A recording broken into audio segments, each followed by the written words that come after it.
लिखा होने के नाते एक जिम्मेवार नागरिक भी हूँ और संविधान में मेरा पूरा विश्वास है। हर आदमी नहीं हूँ मैं जाके एक मजिस्ट्रेट को थप्पड़ मारूंगा। बड़े सारे ग्रुप हैं जिन्होंने कि इसको उनको देवता पेश कर दिया और हम राक्षस हैं। यहाँ कागज के टुकड़े पे मेरा पूरा विश्वास था कि देखिए अगर मैं कहीं गलत हूँ तो मैं पूरी तरह मैं उसके लिए तैयार हूँ। जो सजा होगी मैं भुगतने के लिए तैयार हूँ।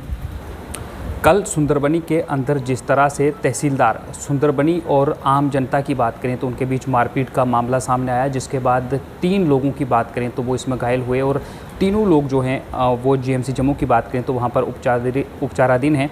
और इससे पहले तहसीलदार सुंदरबनी रविशंकर की बात करें तो उनसे हमने बातचीत की, उनका पक्ष आपको दिखाया। और उसके बाद इस वक्त चंदर जी मेरे साथ मौजूद हैं जिन पर ये आरोप हैं कि इन्होंने जो तहसीलदार सुंदरबनी हैं उन पर ऑन ड्यूटी उनके क्वार्टर में अटैक जो था वो किया।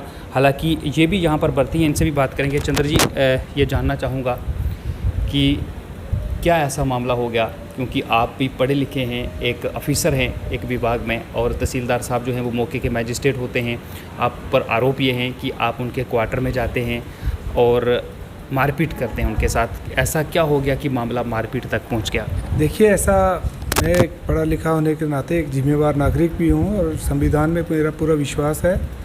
मैं इनके ऑफिस में गया, ये ऑफिस में नहीं थे, मैंने इनके ऑफिस के जो लोग वहाँ थे मैंने पूछा रेजिडेंस में, मैंने इनको कॉल किया, इनकी परमिशन लेके मैं इनके ऑफिस के अंदर गया हूँ और बड़े खुशगवार माहौल में हमारी मुलाकात हुई। मैं बैठ गया वहाँ तो इन्होंने बीच में पता नहीं ये कोई थोड़ा परेशान मुझे लग रहे थे, तो मानसिक तौर पे जैसे बीमार व्यक्ति होता है कोई, ऐसा मुझे दिखते हैं कि एकदम से एग्रेसिव हो गए और मुझे कोई जाति सूचक 1-2 गाली माँ बहन की दे दी।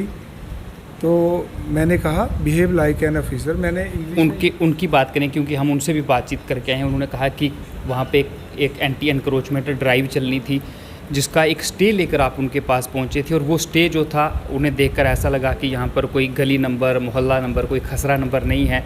उन्होंने ये कहा कि मैंने स्टे लेने से इनकार कर दिया, मैंने ये कहा कि ये स्टे वैलिड नहीं है, तो उन्होंने मुझे थप्पड़ मार दिया। ये आरोप उन्होंने लगाए हैं। ऐसा नहीं है। देखिए, उनके क्वार्टर के अंदर कोई बात हो रही है तो मैं कोई गवार आदमी नहीं हूँ, मैं जाके एक मजिस्ट्रेट को थप्पड़ मारूंगा। उनका जो ट्रैक रिकॉर्ड है वो आपको भी पता है, गोया आप छुपाएं इस बात को, जब मीडिया जितना मर्जी छुपा ले। सुंदरबनी में 4-5 इंसिडेंट हुए हैं, तालाब तिल्लों में ये रहे हैं, इनका क्या ट्रैक रिकॉर्ड है, आरएसपुरा में इनके साथ क्या हुआ। अगर मैं गलत हूँ तो 4,000-5,000 आदमी जो पिछले दिनों सड़कों पे था सब लोग गलत नहीं है। एक ऑफिसर को कैमोफ्लेज करने के लिए आप लोगों ने जितने भी जो मैं देख रहा हूँ बड़े सारे ग्रुप हैं जिन्होंने कि इसको उनको देवता पेश कर दिया और हम राक्षस हैं यहाँ पर धरती पर जन्मे हुए। और ये किस किस्म का एक जाति, रंग, नस्ल भेद ऐसा करने वाला व्यक्ति अगर किसी सरकारी ऑफिस में जहाँ पर पब्लिक रिलेशंस बनाने होते हैं वहाँ अगर जिम्मेवार किसी ओहदे पे ऐसे व्यक्ति को डाला जाए तो मैं समझता हूँ कि बड़ा दुर्भाग्य है। ये भी आरोप हैं आप पर कि आपने डराने की कोशिश की। पहले तो आपने रिक्वेस्ट की कि इस जो डिमोलिशन ड्राइव वहाँ पर चलनी है उसे रोक दिया जाए। जब रिक्वेस्ट नहीं मानी गई और फिर धमकाने की कोशिश की और जब धमकाने पर भी वो नहीं माने, उन्होंने कहा कि ये सरकार का आर्डर है, ये चलेगी, और उसके बाद अटैक कर दिया गया। ऐसा नहीं है। अगर मेरा संविधान पे विश्वास नहीं होता तो मैं न्यायालय से आदेश लेके इनके पास नहीं जाता। कागज़ के टुकड़े पे मेरा पूरा विश्वास था कि कोई भी जो सरकारी कर्मचारी है, इन्होंने मुझे खुले में कहा कि मैं किसी न्यायालय के आदेश को नहीं मानता। आपने एडमिनिस्ट्रेशन के बाकी ऑफिसर्स की बाइट्स भी देखी होंगी, उन्होंने कहा यहाँ कोई आदेश नहीं चलता। बाद में हमने उसकी PDF जो हमने वहाँ पर सूट फाइल की हुई है उसकी PDF वहाँ भेजी और इन्होंने, मैं तो हॉस्पिटल में था, फिर तब जाके इन्होंने वहाँ थोड़ा अपना जो अभियान था वहाँ चलाया। और जो वो अभियान उसके बाद भी, क्योंकि डेमोलिशन ड्राइव जो थी वो तो चलनी ही थी, जब आप यहाँ पर आ गए, तहसीलदार साहब भी यहाँ पर आ गए, हॉस्पिटलाइज हो गए, क्या उसके बाद फिर वहाँ पर वो ड्राइव चली, जो स्ट्रक्चर तोड़ना चाहिए था उसको तोड़ दिया गया? देखिए, अगर मैं कहीं गलत हूँ तो मैं पूरी तरह मैं उसके लिए तैयार हूँ। जो सजा होगी मैं भुगतने के लिए तैयार हूँ। अगर मेरी बात न्यायालय ने सुनी है तो मेरे पास कोई पुख्ता सबूत होंगे, तो इसीलिए न्यायालय ने मुझे कहा कि 9 मई तक आपको टाइम दिया जाता है, ये 9 मई तक कोई वहाँ पर डिमोलिशन नहीं करेंगे।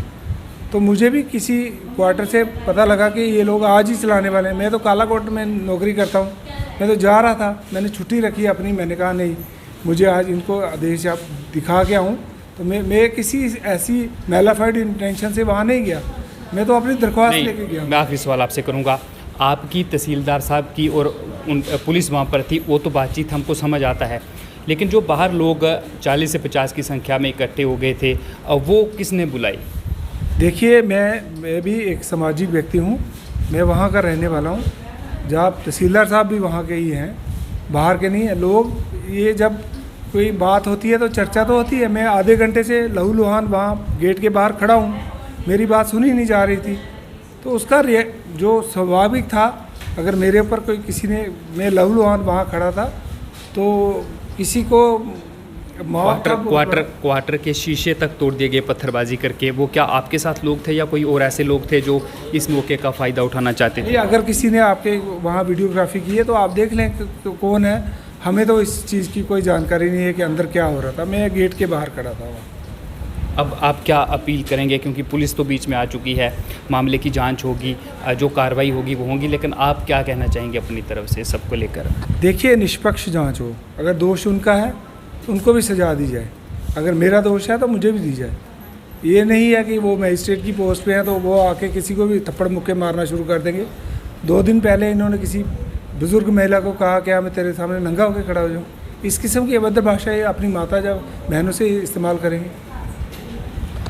ये थे हमारे साथ चंदर जी। ये दूसरा पक्ष था इस स्टोरी का, क्योंकि तहसीलदार सुंदरबनी रविशंकर का आरोप है कि उन पर गुंडागर्दी से हमला किया गया, उन पर अटैक किया गया, उनके जो कार्यालय के शीशे जो थे उन्हें तोड़ दिया गया, और 40 से 50 की संख्या में जो लोग थे वो बाहर थे। शायद इनका कहना है कि वो लोग अपने सियासी मफाद के लिए वहाँ पर आए होंगे, लेकिन कुछ लोग इनके साथ भी थे जिनको पता चला कि ये ज़ख्मी हुए हैं और वो इनका हालचाल जानने के लिए यहाँ पर पहुँचे हैं।